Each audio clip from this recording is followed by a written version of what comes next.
So everybody is talking about cryptocurrencies. Maybe let's start there. Yeah, I mean, everybody talks about it, whether it's in the US or Africa or anywhere in the world, they talk about it. And then with the president's coin that came out earlier this year, we saw the surge and we saw the downfall of it.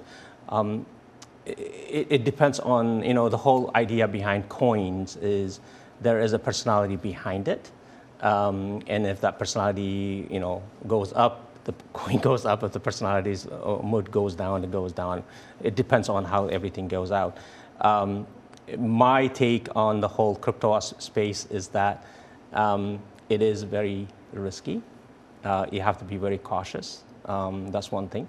One of the things that is happening with the new administration is they put up a czar, a crypto and AI czar who's going to be looking at it, which means regulation is coming down the road. And that's where this is going to, will have some adult supervision, whereas today everything's kind of like fluctuating everywhere. So you will have that type of implementation will go through. Whereas the other side of this is everybody goes into the whole Bitcoin aspects of it. Right now it's over $100,000 per coin.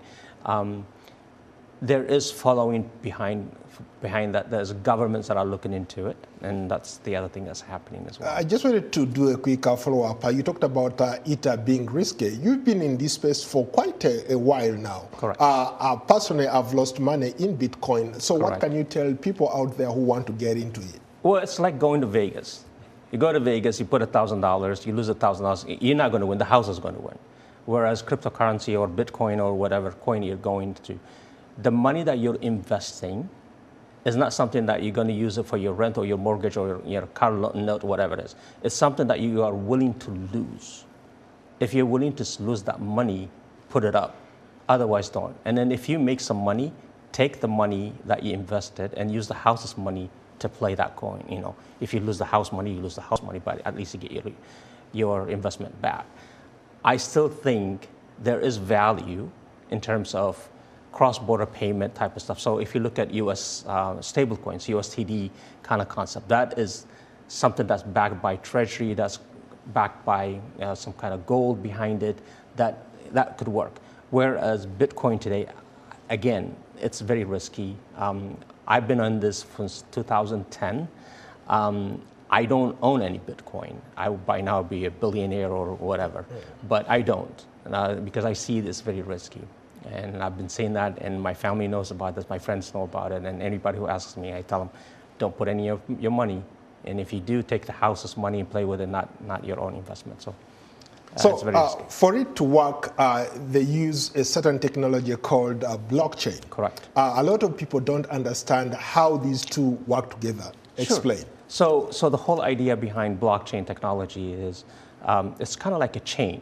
You have the regular chain. So when you create a coin, the first initial of it is the core of it, right? That's the block, and then every transaction that happens with it is created as a chain. So you could see where it got initiated and where every step that coin is taken, you can see it transactionally. So transparency is there, right? So where there's a ledger. There's a ledger that transparency is there. Immutable, nobody can change it. Nobody can hack into it. Well, most hacks happen inside anyway.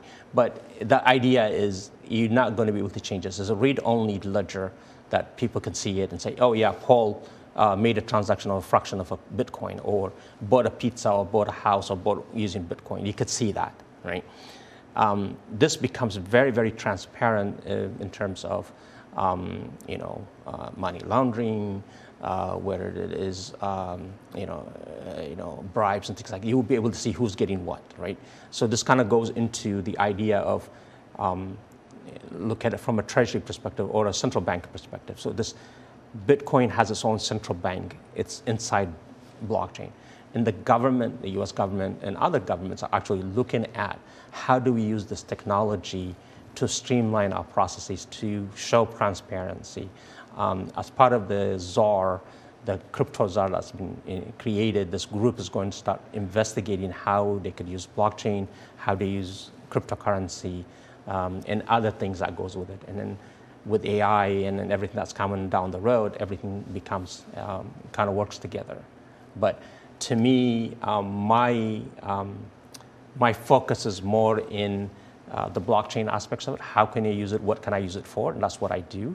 In terms of the crypto side of it, that's a product of blockchain. Okay. That's what it is.